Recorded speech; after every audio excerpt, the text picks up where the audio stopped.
Aspirant লাইফে তোমাদের সবাইকে স্বাগত। পিআরবির তরফ থেকে আজকে একটা ডেপুটেশন জমা দেওয়া হয়েছে, যেটা জমা দিয়েছে চিরঞ্জিত স্যারের 3 জন ছাত্র।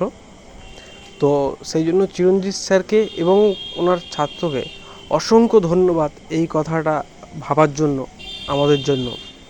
তো স্যারকে আরও একবার স্যালুট জানাই। স্যার অসংখ্য ধন্যবাদ। তো আজকে যে ডেপুটেশনটা দেওয়া হয়েছে তার মূল বিষয়বস্তু তোমাদের সামনে আমি তুলে ধরছি, এবং তার ছবিও তোমরা দেখতে পাচ্ছ ডেপুটেশনের কাগজটা।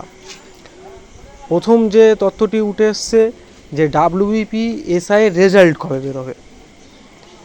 এর পরিপ্রেক্ষিতে পিআরবি জানিয়েছে, যেহেতু ওবিসির যে 7% 17%-এর যে বিষয়টা, এটা এখন ক্লিয়ার হয়নি, মানে স্পষ্ট করে কিছু জানায়নি, সেই জন্য এই বিষয়টি আপাতত স্থগিত আছে। যদি এটা ক্লিয়ার করে দেয় সরকার, তাহলে 20 থেকে 21 দিনের মধ্যেই রেজাল্ট আউট হয়ে যাবে। দ্বিতীয়ত, কলকাতা পুলিশের কনস্টেবলের এসআই, এটা ট্রান্সজেন্ডারদের নিয়ে ট্রান্সজেন্ডাররা একটা কেস করেছে এবং মেয়েদের হাইটের বিষয় আছে, সেই নিয়ে একটা কেস চলছে। সেই কেস সংক্রান্ত বিষয়টা যদি মিটে যায়, তাহলে সেপ্টেম্বরের মধ্যে তোমাদের মাঠটার সমস্ত কিছু কমপ্লিট হয়ে যাবে। এটুকুনি জানিয়েছে পিআরবি।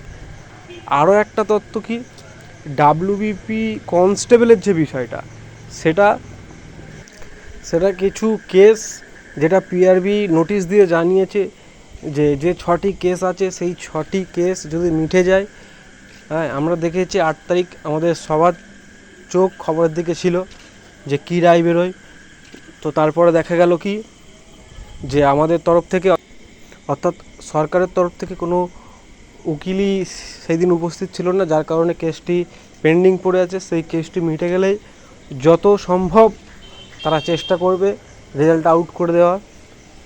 এবং WBP যে জেল পুলিশের যে বিষয়টা, সেটা বলছে যে ওটা বয়স সংক্রান্ত একটা বিষয় ওদের আলোচনা করবে, যে বয়সটা ওরা বাড়িয়ে আবার ফর্ম ফিল আপ করাবে, কে যদি না বাড়ায় তাহলে পরীক্ষা নিয়ে নেবে, এরকম একটা সংক্রান্ত উঠে আসছে কথা।